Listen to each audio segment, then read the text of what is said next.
નમસ્કાર વિદ્યાર્થી મિત્રો, હું ભાવેશ વાળા આજના વિડીયો લેક્ચરમાં દરેક વિદ્યાર્થી મિત્રોનું હાર્દિક સ્વાગત કરું છું. વિષય બાયોલોજી. આજે નવા ચેપ્ટરની શરૂઆત કરીએ. Chapter number 6.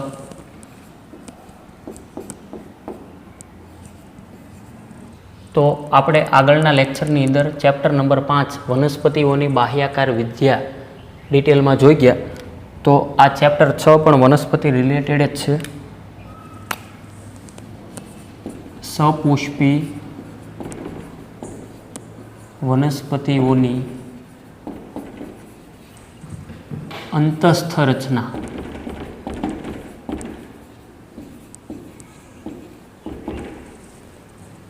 ચેપ્ટર 5 આપણે જોયું હતું સપુષ્પી વનસ્પતિઓની બાહ્યાકાર વિદ્યા. ચેપ્ટર 6 સપુષ્પી વનસ્પતિઓની અંતસ્થ રચના, જેને ઇંગ્લિશમાં શું કહેવાય?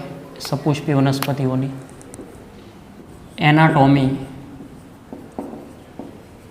ઓફ ફ્લોરિંગ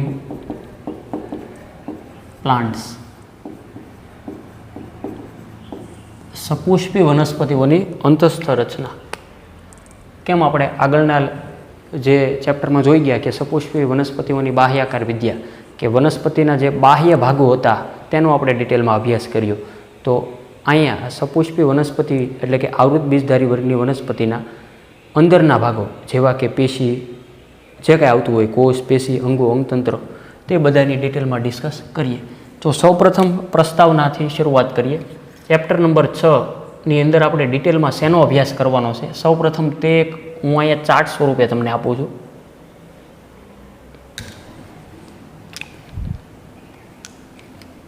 તો સૌપ્રથમ જે પેશીની વાત આપવાની છે આ ચેપ્ટરમાં. તો પેશી બે પ્રકારની છે.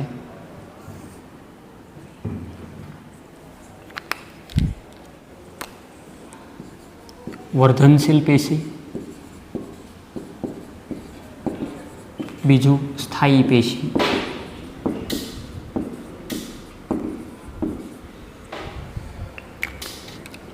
વર્ધનશીલ પેશી 3 પ્રકારની છે.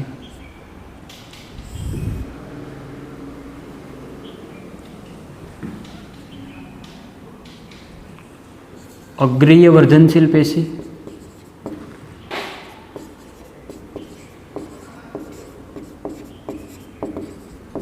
બીજું આંતરવિષ્ટ વર્ધનશીલ પેશી,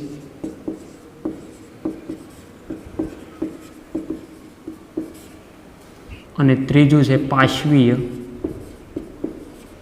વર્ધનશીલ પેશી.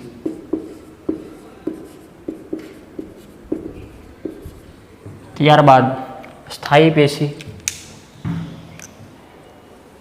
સ્થાયી પેશી 2 પ્રકારની છે.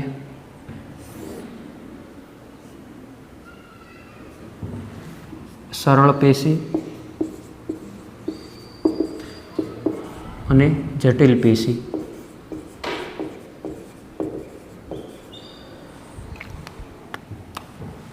સરળ પેશીમાં ત્રણ પેટા પ્રકારો જોવાના છે. એમાં અનુક્રમે મૃદુતક, સ્થૂલકોણક અને દ્રઢોતક પેશી.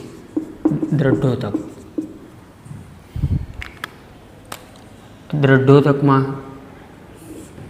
2નો અભ્યાસ કરશું. એમાં નંબર 1 ઉપર આવશે તંતુઓ અને અષ્ટિકોષો.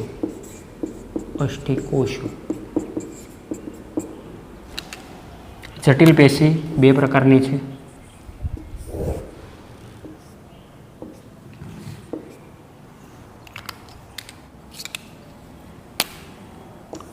જલવાહક પેશી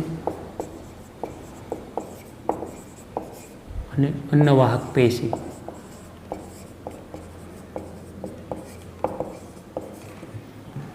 તો આ ચાર્ટ વ્યવસ્થિત લખવો, જેના આધારે આપણે ડિટેલમાં 1 by 1 બધું સમજવાનો છે. એટલે આખા ચેપ્ટરની બ્લુ પ્રિન્ટ છે. આ ગોખવાનો નથી. આપણે ડિટેલમાં 1 by 1 આવા મુદ્દાઓનો અભ્યાસ કરવાનો છે. તેમ તો અહીંયા તમે જોઈ શકો કે પેશી એટલે શું, એ આગળ નેક્સ્ટ વ્યાખ્યા હું લખીશ.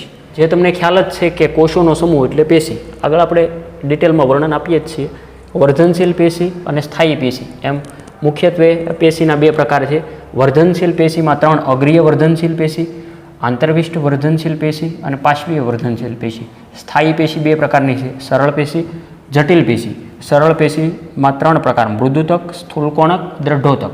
દ્રઢોતકના બીજા 2 પેટા પ્રકારો એમાં અનુક્રમે આવશે તંતુઓ, અષ્ટિકોષો. જટિલ પેશીમાં જલવાહક પેશી, અનુવાહક પેશી. ઓકે, તો આખા ચેપ્ટરની અંદર શું આપણે ડિટેલમાં અભ્યાસ જોવાનો છે તેની આ એક પ્રકારની બ્લુ પ્રિન્ટ. ઓકે, તો સૌપ્રથમ આ ચાર્ટ લખી લો, ત્યારબાદ શરૂઆત કરીએ પેશી. પ્રસ્તાવના કહો તો પ્રસ્તાવના આ.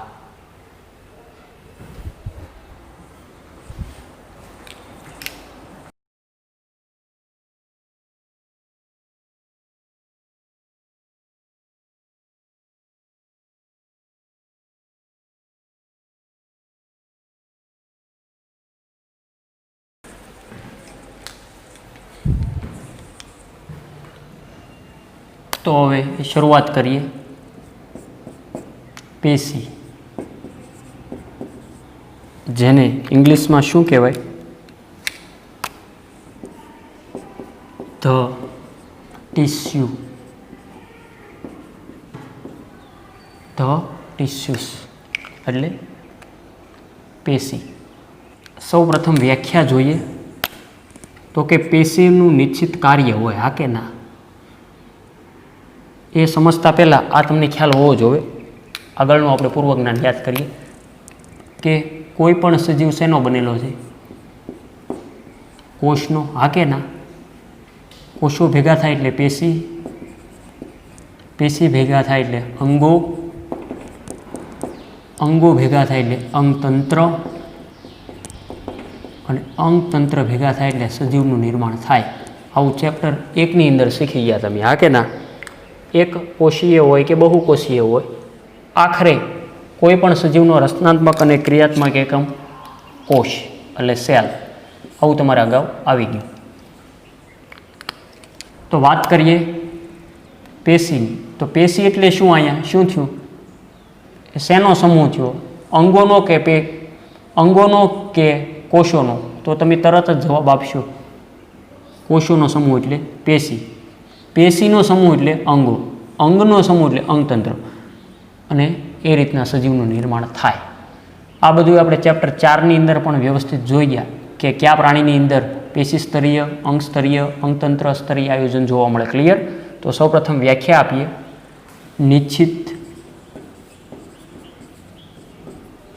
નિશ્ચિત કાર્ય અને સમાન ઉત્પત્તિ ધરાવતા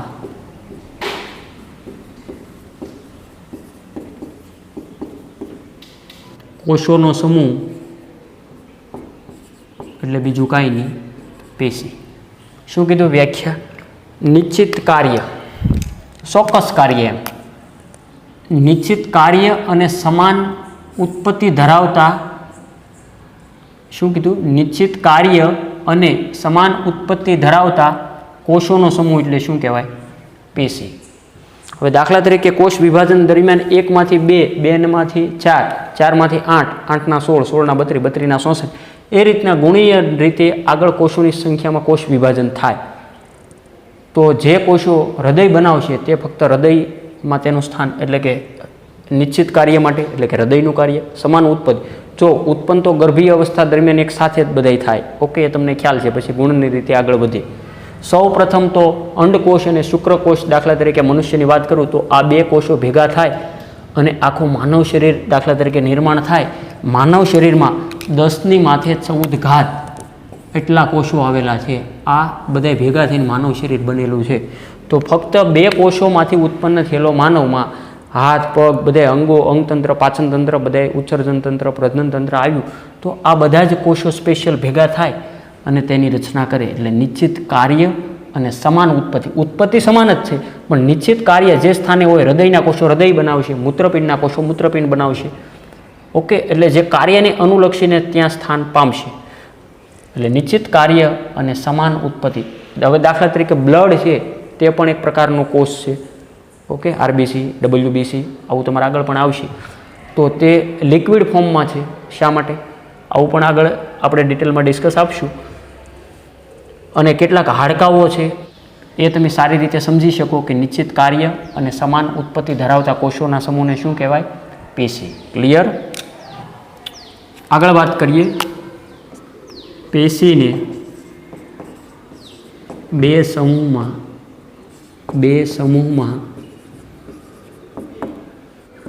વર્ગીકૃત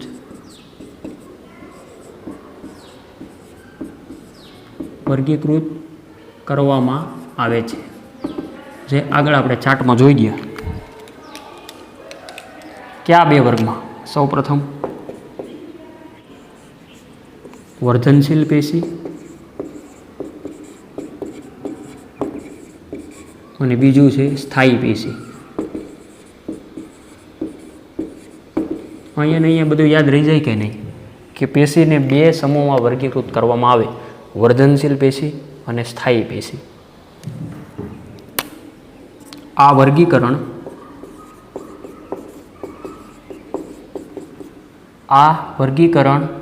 કોષોમાં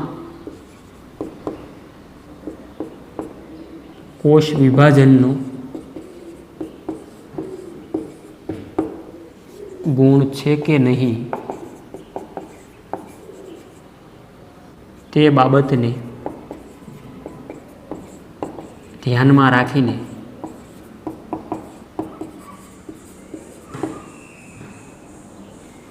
કરવામાં આવે છે. શું કીધું? આ બધી હજી તમારે પ્રસ્તાવના તે સમજવાની છે પેશીની, કે આ વર્ગીકરણ કોષોમાં કોષ વિભાજનનો ગુણ છે કે નહીં તે બાબતને ધ્યાનમાં રાખીને કરવામાં આવે. જો એ વધે છે કે નહીં, કે હવે દાખલા તરીકે વર્ધનશીલ પેશી જુઓ, સમજો નહીં કે જે વધતી હોય તેવી પેશી સતત, તો કેવી થઈ? વર્ધનશીલ પેશી. હવે વધતી ન હોય ને સ્થિર રહેતી હોય તેવી સ્થાયી પેશી. એટલે કે આ વર્ગીકરણ કોષોમાં કોષ વિભાજનનો ગુણ છે કે નહીં, જો છે તો વર્ધનશીલ, ન હોય તો સ્થાયી પેશી. તે બાબતને ધ્યાનમાં રાખીને આ રીતના તેનું વર્ગીકરણ કરવામાં આવે. ક્લિયર? હવે ડિટેલમાં જોઈએ વર્ધનશીલ પેશી. સૌપ્રથમ વ્યાખ્યા આપીએ. વર્ધનશીલ પેશી એટલે વનસ્પતિઓમાં વૃદ્ધિ મોટે ભાગે ક્રિયાશીલ એટલે કે સક્રિય કોષ વિભાજનના ચોક્કસ વિસ્તારો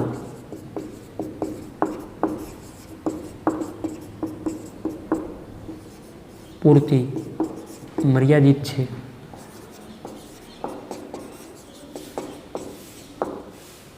સક્રિય રીતે વિભાજન પામતા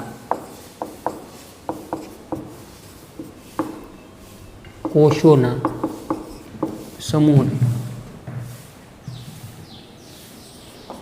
સમૂહને વર્ધનશીલ પેશી કહે છે. ક્લિયર? શું કીધું? વનસ્પતિઓમાં વૃદ્ધિ મોટા ભાગે ક્રિયાશીલ એટલે કે સક્રિય કોષ વિભાજનના ચોક્કસ વિસ્તારો પૂરતી મર્યાદિત હોય. જે આગળ આપણે પ્રકારમાં લખશું ત્યારે એ વધારે ક્લિયર થશે. સક્રિય રીતે વિભાજન પામતા કોષોના સમૂહને શું કહેવાય? વર્ધનશીલ પેશી.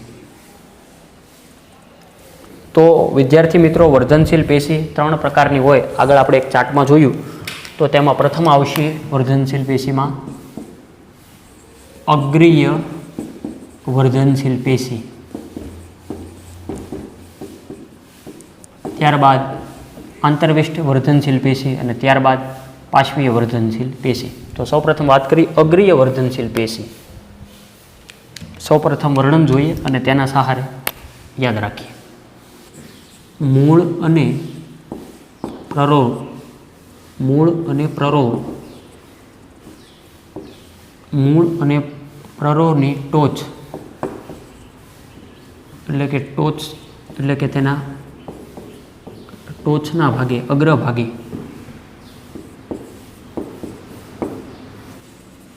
આવેલી પેશી કે જે પ્રાથમિક પેશી બનાવે છે તેને અગ્રીય વર્ધનશીલ પેશી કહેવાય. ઓકે, શું કીધું? મૂળ અને પ્રરોહની ટોચના અગ્રભાગે આવેલ પેશી.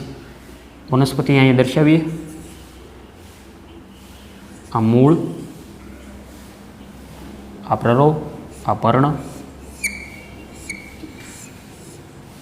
ચાલો અહીંયા ધ્યાન હો.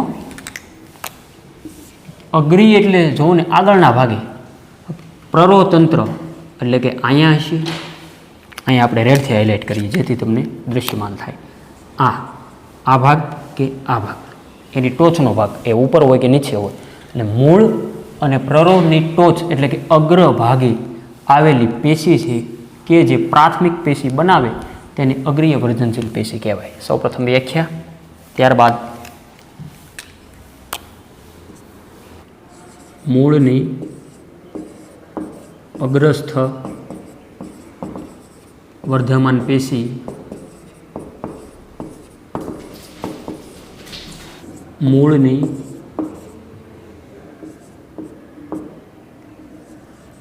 મૂળની ટોચના ભાગે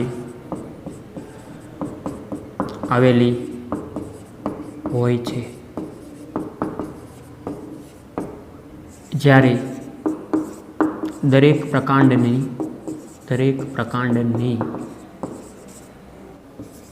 અગ્રસ્થ વર્ધમાન પેશી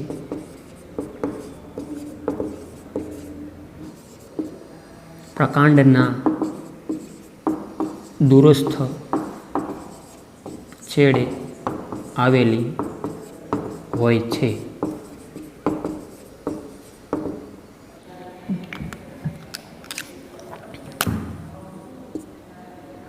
પર્ણના નિર્માણ અને પ્રકાંડની લંબાઈ વધવાના સમયે પ્રકાંડની અગ્રસ્થ વર્ધમાન પેશીના થોડા કોષો બાકી રહીને કક્ષીય કલિકા બનાવે છે.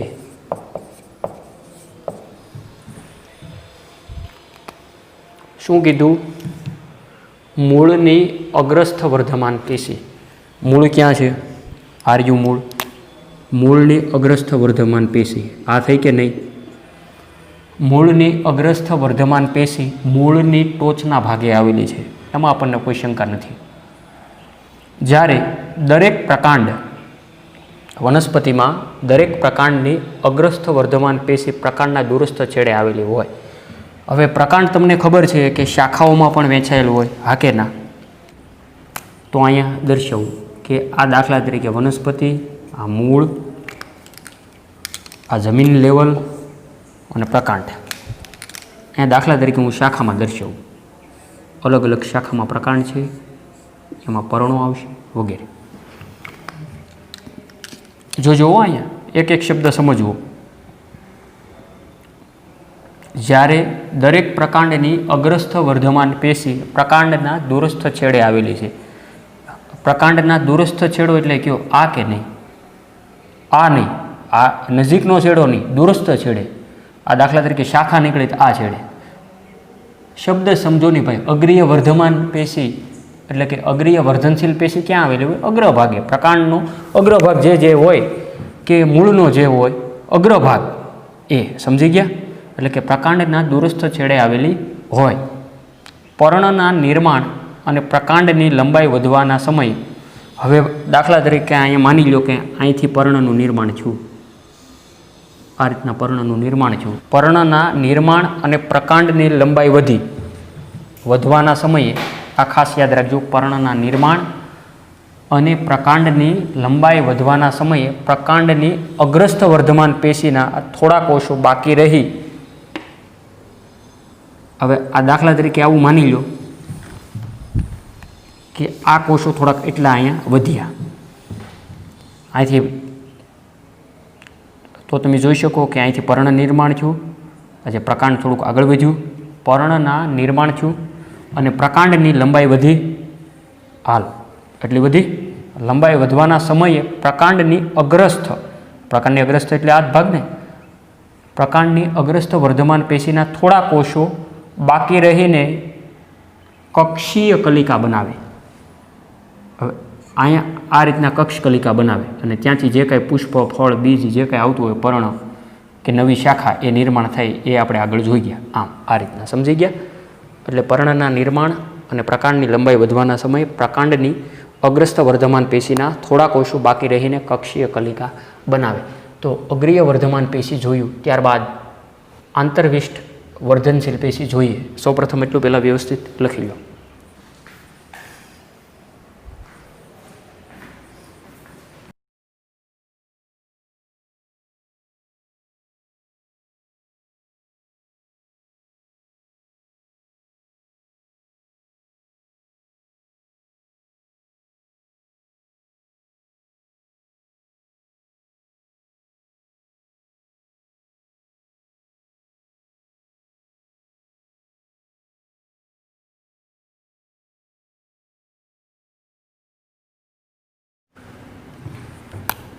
बीजो प्रकार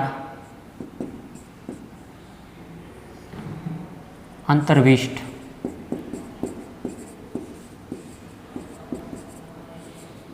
वर्धनशील पेशी। वर्धनशील पेशी में अग्रीय वर्धनशील पेशी जोयुं, त्यारबाद आंतरविष्ट वर्धनशील पेशी।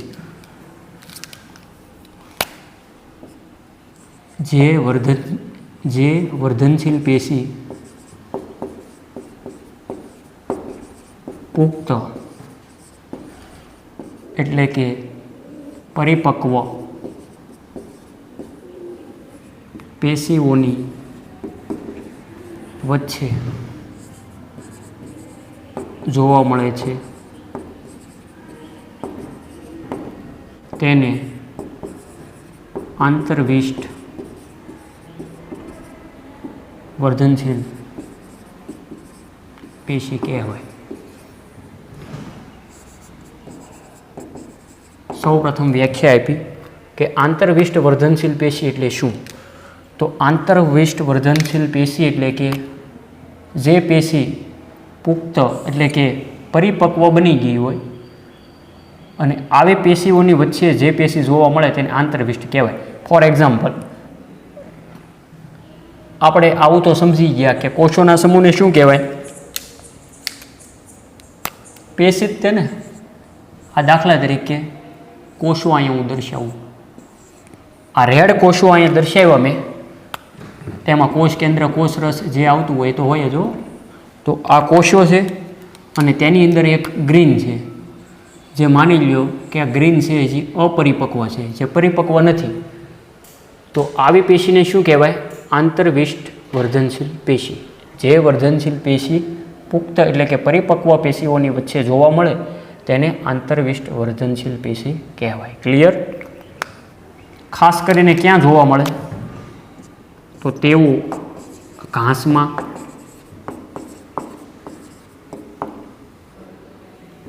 जोवा मळे छे। क्यां जोवा मळशे? घास, નીંદણ એક પ્રકારનું ખડ, તો તેઓ ઘાસમાં જોવા મળે આંતરવિષ્ટ વર્ધનશીલ પેશી। અને તૃણાહારી પ્રાણીઓ દ્વારા ખવાયેલા ભાગોનું પુનઃસર્જન કરે છે, પુનઃસર્જન કરે છે, એ શું કહેવા માગે?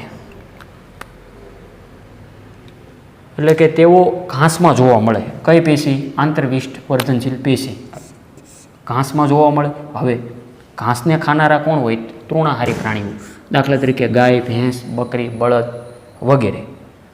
એટલે કે શાકાહારી, એટલે કે ડાયરેક્ટ જે તૃણને ખાનારા હોય તેને શું કહેવાય? તૃણાહારી. તો હવે દાખલા તરીકે આ એક ઘાસ છે એવું માની લો. હવે આ એટલો ભાગ માની લો કે આ એક એટલો ભાગ કોઈ પ્રાણી ખાઈ ગયું, બકરી આવીને આ એટલો ભાગ ખાઈ ગઈ. તો આ જે એટલો ભાગ થોડો ઘણો ખાઈ ગઈ ત્યાંથી એ ભાગ ફરી પાછો કોળશે એમ, એટલે વૃદ્ધિ પામીને ફરી પાછો મોટો થાય એમ કહેવા માગે. તેઓ ઘાસમાં જોવા મળે અને તૃણાહારી પ્રાણીઓ દ્વારા ખવાયેલા ભાગોનું પુનઃસર્જન કરશે, એટલે ફરી પાછો ત્યાંથી કોળશે. એ રીતના વૃદ્ધિ એની થઈ શકે. ક્લિયર? ત્યારબાદ ત્રીજો પેટા પ્રકાર જોઈએ વર્ધનશીલ પેશીનો. અગ્રસ્થ વર્ધનશીલ પેશી જોયું, આંતરવિષ્ટ વર્ધનશીલ પેશી, પાર્શ્વીય વર્ધનશીલ પેશી.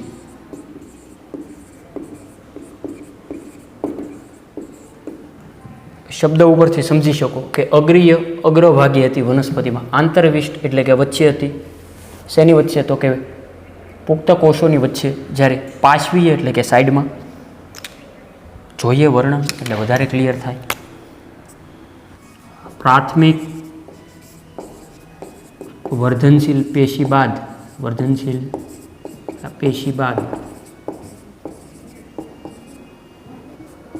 જોવા મળતી પેશી કે જે સામાન્ય રીતે મૂળ અને પ્રરોહ જેવા પરિપક્વ વિસ્તારમાં જોવા મળે અને એવી વનસ્પતિઓમાં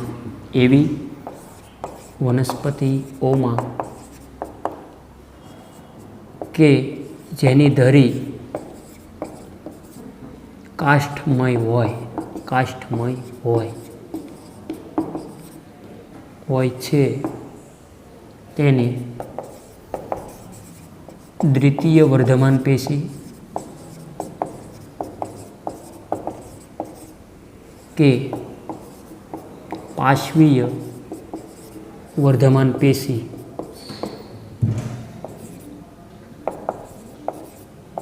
કહે છે. તેઓ નળાકાર વર્ધનશીલ પેશી છે. શું કહેવા માગે? પ્રાથમિક વર્ધનશીલ પેશી બાદ એટલે કે અગ્રીય વર્ધનશીલ પેશી બાદ.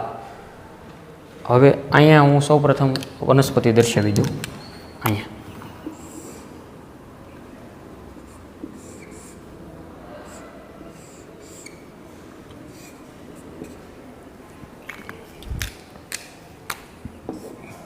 અગ્રીય વર્ધનશીલ પેશી ક્યાં હતી? અગ્ર બાજુ, એટલે કે પ્રરોહ તંત્રનો અગ્રછેડો કે મૂળ તંત્રનો અગ્રછેડો. આંતરવિષ્ટ તો કે જે પરિપક્વ કોષોની વચ્ચે. ક્લિયર? હવે પાર્શ્વીય વર્ધનશીલ પેશી ક્યાં જોવા મળે? પ્રાથમિક વર્ધનશીલ પેશી બાદ જોવા મળતી પેશી કે જે સામાન્ય રીતે મૂળ અને પ્રરોહ. આ છે એ પ્રરોહ છે, જમીનની અંદર છે એ મૂળ છે. આ હવે તમે સમજો છો. એટલે મૂળ અને પ્રરોહ જેવા પરિપક્વ વિસ્તારમાં જોવા મળે છે એવી વનસ્પતિઓમાં કે જેની ધરી કાષ્ઠમય હોય, એટલે કે જેની ધરી લાકડા સ્વરૂપની થઈ ગઈ હોય. ટૂંકમાં કહું તો જે વનસ્પતિનું પ્રકાંડ સુકાઈ ગયેલું હોય ને તે એમ આવું ભાઈ. હવે સુકાઈ ગયું હોય એટલે બ્રાઉન કે કથ્થાઈ રંગનું થાય, આવું પણ માહિતી આવી ગઈ. કે જેની ધરી કાષ્ઠમય એટલે કે ઉડી લાકડા સ્વરૂપનું થાય તેને દ્વિતીયક વર્ધમાન પેશી કે પાર્શ્વીય વર્ધનશીલ પેશી કહેવાય. અને તેઓ નળાકાર વર્ધનશીલ પેશી છે. આનો છેદ લેવામાં આવે ને દાખલા તરીકે આનો આવો આડો છે તો એ તમને આવું કંઈક દેખાય કે સૌથી અંદર આ જે પ્રાથમિક વૃદ્ધિ અને ત્યારબાદ દ્વિતીયક વૃદ્ધિ, આવું તમે લાકડું જોયું હશે કે આ રીતના સ્પષ્ટ આવા ગોળાકાર ભાગો દેખાય, હા કે ના? અને બહારની બાજુ જે ચાલ હોય તો અલગ. ક્લિયર? એટલે આવી આ રીતના કંઈક જોવા મળે. હજી થોડુંક વર્ણન વિસ્તૃતમાં જોઈએ. તેના ઉદાહરણોમાં અહીંયા આપણે થોડાક લખીએ. નંબર 1 ત્વક્ષેધા 2 ઉપર આવશે પુલીય વર્ધમાન પેશી. નંબર 3 ઉપર આંતરપુલીય વર્ધમાન પેશી. આંતરપુલીય વર્ધમાન પેશી બોલે તો આંતરપુલીય એધા.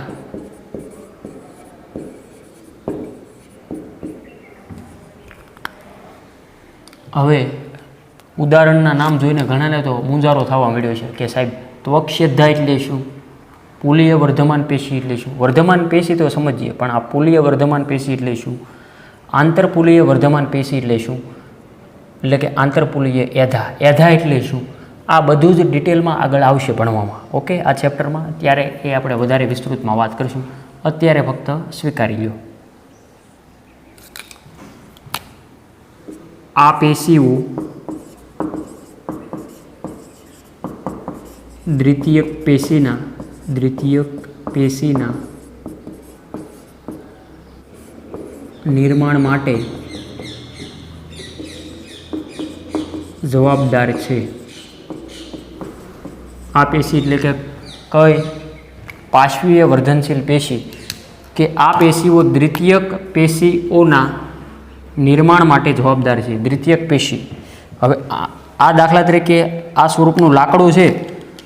ઓકે, આ લાકડાનો આડો છેદ છે. તો હવે તમે સ્પષ્ટ સમજી શકો કે સૌથી અંદર જે પ્રાથમિક અવસ્થા કઈ આવી છે, એટલે કે સૌ પ્રથમ આમાંથી જે કોનું નિર્માણ થયું છે, આ બ્લેકનું કે નહીં.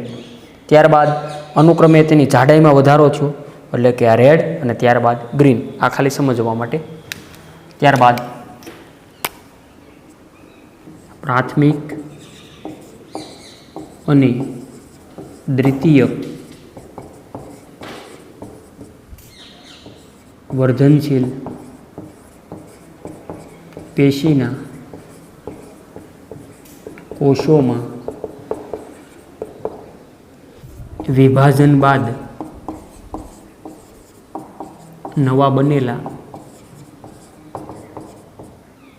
કોષોમાં રચનાત્મક અને કાર્યાત્મક ફેરફાર થવાથી તેઓ કોષ વિભાજનશીલતા, સંયુક્ત નામ છે, કોષ વિભાજનશીલતાનો ગુણ ગુમાવે છે. હવેથી આવા કોષોના સમૂહને સ્થાયી કોષો કે પરિપક્વ કોષો કહે છે, જેનાથી સ્થાયી પેશી સ્થપાય છે.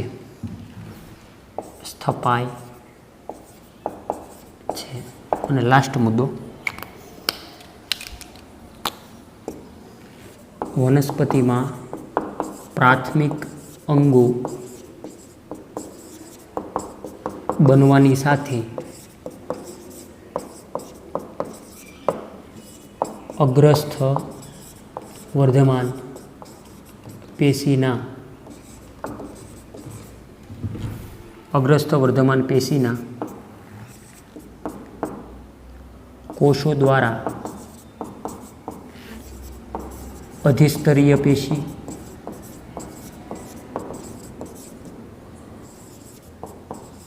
આધારક પેશી અને વાહક પેશી બને છે.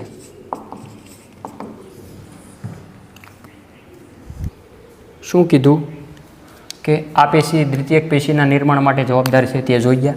પ્રાથમિક અને દ્વિતીયક વર્ધમાન પેશીના કોષો વિભાજન બાદ વિભાજન થઈ જાય ત્યારબાદ નવા બનેલા કોષોમાં રચનાત્મક અને કાર્યાત્મક ફેરફાર થવાથી તેઓ કોષ વિભાજનશીલતાનો ગુણ ગુમાવે છે. હાવ ટૂંકમાં કહું, અહીંયા ધ્યાન આપજો. આ દાખલા તરીકે પ્રકાંડ, આ મૂળ.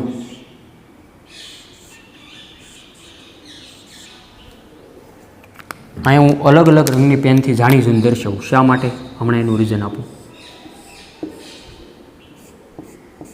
હવે અહીંયા આ રેડ છે, રેડ મૂળ જે મેં હાઇલાઇટ કર્યા છે તે હવે સ્થાયી થઈ ગયા. એ આગળ હવે કોષ વિભાજન નથી થતા. આગળનો ભાગ અગ્રીય એ સતત વધતો હોય, હા કે ના, એમાં મૂળ ટોપ હોય, એ તો આગળ આપણે જોઈ ગયા બધું. એટલે કે પ્રાથમિક અને દ્વિતીયક વર્ધનશીલ પેશીના કોષોમાં વિભાજન બાદ, આ વિભાજન બાદ જ આ બધું મૂળ મોટું થયું હોય ને, વિભાજન બાદ નવા બનેલા કોષોમાં રચનાત્મક અને કાર્યાત્મક ફેરફારો થવાથી તેઓ કોષ વિભાજનશીલતાનો ગુણ ગુમાવે છે. હવે તે આગળ વધતા નથી. આ ઉપરના મૂળ, જેને પરિપક્વન મૂળ કહેવાય એક પ્રકારના, એટલે કે હવેથી આવા કોષોના સમૂહને સ્થાયી કોષો કે પરિપક્વ કોષો કહેવાય, જેનાથી સ્થાયી પેશી સ્થપાય. શરૂઆતમાં જ મેં તમને સમજાવ્યું હતું કે પેશી બે પ્રકારની હોય, વર્ધનશીલ પેશી અને સ્થાયી પેશી. વર્ધનશીલ પેશીના 3 પ્રકારો જોયા, તો હવે સ્થાયી પેશી આપણે જોવાની છે આના પછી નેક્સ્ટ લેક્ચરમાં. એટલે કે આ વાત થઈ. વનસ્પતિમાં પ્રાથમિક અંગો બનવાની સાથે જ અગ્રસ્થ વર્ધમાન પેશીના કોષો દ્વારા અધિસ્તરીય પેશી, આધારક પેશી અને વાહક પેશી બને. આ પણ આગળ તમારે ડિટેલમાં શબ્દો આવશે, બરાબર. અધિસ્તરીય પેશી એટલે કે ઉપરના સ્તરની, આધારક આધાર આપતા હોય તેવા, વાહક એટલે જલવાહક કે અનવાહક. આગળ બધું ડિટેલમાં આવશે. અત્યારે ખાલી શબ્દો યાદ રાખી લેવા. રેડી? તો આજના લેક્ચરની અંદર આપણે પેશીની બેઝિક માહિતી લીધી અને તેમાં ખાસ કરીને 2 પ્રકારની પેશી હોય, વર્ધનશીલ પેશી અને સ્થાયી પેશી. તો વર્ધનશીલ પેશી આજે જોઈ, જેના 3 પ્રકારો ડિટેલમાં જોયા. ઓકે, અગ્રસ્થ વર્ધનશીલ પેશી, આંતરવિષ્ટ વર્ધનશીલ પેશી અને પાર્શ્વીય વર્ધનશીલ પેશી. સ્થાયી પેશી વિદ્યાર્થી મિત્રો નેક્સ્ટ વિડીયો લેક્ચરમાં જોઈશું. તો આજનો વિડીયો લેક્ચર એટલે સુધી રાખીએ.